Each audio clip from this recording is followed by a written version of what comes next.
आज हम बात करने वाले हैं भारत के उस क्रांतिकारी पेमेंट सिस्टम की जिसने सब कुछ बदल दिया है। जी हां, यूनिफाइड पेमेंट्स इंटरफेस यानी यूपीआई की। इसने हमारे पैसे भेजने और पाने के तरीके में एक क्रांति ला दी है। लेकिन इसकी शानदार सफलता के पीछे एक बहुत बड़ा सवाल भी छिपा हुआ है। जरा इस नंबर पर गौर कीजिए, 18.68 अरब। ये कोई छोटी मोटी संख्या नहीं है। ये हाल ही के सिर्फ एक महीने में हुए यूपीआई लेन देन की संख्या है। इससे पता चलता है कि ये सिस्टम हमारी रोजमर्रा की जिंदगी में कितना रच बस गया है। और यही से कहानी असल में दिलचस्प होती है। देखिए, ये सिस्टम बहुत तेज है, बहुत आसान है और सबसे बड़ी बात, ये मुफ्त है। पर सवाल तो यही उठता है ना कि अगर ये मुफ्त है तो इसकी असली कीमत कौन चुका रहा है। आज हम इसी पहेली को सुलझाने की कोशिश करेंगे। तो चलिए, सबसे पहले तो यूपीआई की इस जबरदस्त कामयाबी की कहानी को ही समझते हैं। ये सच में एक डिजिटल चमत्कार है जिसने पूरी दुनिया को हैरान कर दिया है। सोचकर देखिए, गली के नुक्कड़ वाली चाय की दुकान हो या फिर कोई बड़ा सा शॉपिंग मॉल, आज हर जगह यूपीआई है। ये हमारी रिटेल इकोनॉमी की, आप कह सकते हैं, रीढ़ की हड्डी बन चुका है। हर रोज 60 करोड़ से ज्यादा बार लोग इसका इस्तेमाल कर रहे हैं। और इसकी ग्रोथ की रफ्तार, वो तो कमाल की है। देखिए, 2016 में ये लॉन्च हुआ और देखते देखते कुछ ही सालों में ये महीने के कुछ लाख ट्रांजैक्शन से बढ़कर आज 18 अरब के पार पहुंच गया है। ये जबरदस्त है। तो ये पूरा का पूरा सिस्टम चला कौन रहा है? इसके पीछे है national payments corporation of India यानी एनपीसीआई। और ये एक नॉट फॉर प्रॉफिट संस्था है जिसका एक ही मंत्र है, किफायती इनोवेशन। मतलब कम से कम खर्चे में दुनिया का सबसे बेहतरीन सिस्टम बनाना। और उनकी ये काबिलियत इस नंबर में दिखती है, सिर्फ 10 पैसे। एनपीसीआई को अपने पूरे नेटवर्क पर एक सिंगल ट्रांजैक्शन को प्रोसेस करने में बस इतना ही खर्च आता है। जी हां, सिर्फ 10 पैसे।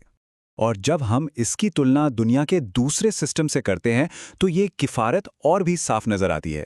एक तरफ है भारत का एनपीसीआई जिसने करीब 21 करोड़ डॉलर में 8 बड़े बड़े पेमेंट सिस्टम खड़े कर दिए, और दूसरी तरफ है अमेरिका का फेडनाउ जिसने अपने सिर्फ एक रियल टाइम पेमेंट सिस्टम पर 54 करोड़ डॉलर से ज्यादा खर्च कर दिए। फर्क साफ है ना यार। लेकिन जैसा कि हर अच्छी कहानी में होता है, यहां भी एक पेंच है। अब बात करते हैं इस मुफ्त की असली कीमत की। सोचिए, अगर यूपीआई एक डिजिटल पब्लिक हाईवे है जिस पर हर कोई मुफ्त में गाड़ी चला सकता है, तो फिर सवाल यह है कि इस हाईवे को बनाने, इसकी देखरेख करने और इसे सुरक्षित रखने का पैसा कहां से आता है?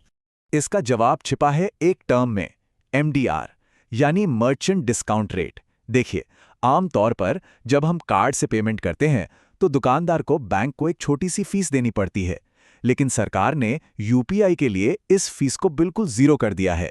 इसी को कहते हैं जीरो एमडीआर पॉलिसी। अब इंडस्ट्री का कहना है कि ये मॉडल लंबे समय तक नहीं चल सकता। पेमेंट्स काउंसिल ऑफ इंडिया ने तो साफ साफ चेतावनी दी है कि जीरो एमडीआर के साथ बैंकों और पेमेंट कंपनियों के लिए अपना खर्च निकालना भी मुश्किल हो रहा है। लेकिन दूसरी तरफ सरकार का स्टैंड भी बिल्कुल क्लियर है। वित्त मंत्रालय ने दो टूक कह दिया है कि यूपीआई पर कोई चार्ज लगाने की बातें पूरी तरह से बेबुनियाद और गलत हैं। तो यहां एक तरफ इंडस्ट्री की चिंता है और दूसरी तरफ सरकार का वादा। और ये स्लाइड दिखाती है कि ये चिंता कितनी बड़ी है। इंडस्ट्री का अनुमान है कि यूपीआई को चलाने का सालाना खर्च करीब करीब 10,000 करोड़ रुपए है, जबकि सरकार की तरफ से जो मदद मिल रही है वो है सिर्फ 1500 करोड़ रुपए। मतलब लगभग 8,500 करोड़ रुपए का सीधा सीधा गैप है। अच्छा, ये तो हुई पैसों की बात, लेकिन जब कोई सिस्टम इतना बड़ा हो जाता है तो उसमें दूसरी परेशानियां भी आती हैं, जैसे कि विश्वसनीयता और सुरक्षा। अब इन पर भी एक नजर डालते हैं। पहली नजर में देखें तो 98.2% की सफलता दर काफी अच्छी लगती है ना? लेकिन जब ट्रांजैक्शन की संख्या अरबों में हो तो बचा हुआ छोटा सा हिस्सा भी बहुत बड़ा बन जाता है। वो जो छोटा सा 1.8% है ना, उसका मतलब है हर महीने लगभग 21.6 करोड़ फेल्ड ट्रांजैक्शंस। ये बहुत बड़ी संख्या है, और हर एक फेल्ड ट्रांजैक्शन का मतलब है किसी ना किसी की परेशानी और सिस्टम पर भरोसे की कमी। लेकिन यहां एक अच्छी बात भी है, यूपीआई के पास एक बहुत ही मजबूत सेफ्टी नेट है। अगर कभी पैसा कट जाए और ट्रांजैक्शन फेल हो जाए तो सिस्टम खुद ब खुद उसे पहचान लेता है और आमतौर पर एक ही दिन के अंदर पैसा वापस अकाउंट में आ जाता है। ये दुनिया के किसी भी बेस्ट सिस्टम के बराबर है। टेक्निकल फेलियर के अलावा एक और बड़ी लड़ाई है, और वो है फाइनेंशियल फ्रॉड के खिलाफ।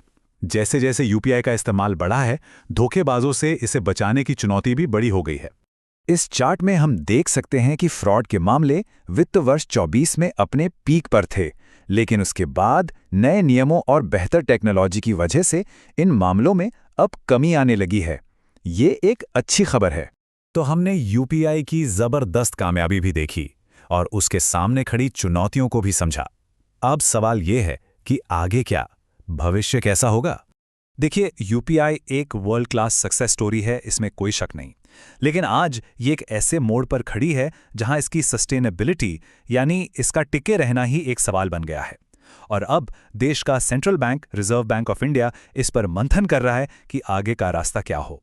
मोटे तौर पर देखें तो सामने 3 रास्ते नजर आते हैं। पहला, कि सब कुछ जैसा है वैसा ही चलने दिया जाए, मतलब यूपीआई पूरी तरह से मुफ्त रहे। दूसरा ऑप्शन है कि सरकार सब्सिडी देती रहे ताकि कंपनियों का खर्च निकलता रहे। और तीसरा रास्ता यह है कि बाजार को एक छोटा वाजिब सा चार्ज लगाने की इजाजत दी जाए। जाहिर है, हर रास्ते के अपने फायदे और नुकसान हैं। और आखिर में हम इसी एक बड़े सवाल पर आकर रुकते हैं। यूपीआई ने भारत की पूरी अर्थव्यवस्था को बदल कर रख दिया है। ये एक ऐसी पब्लिक सर्विस है जिसका फायदा हर किसी को हुआ है।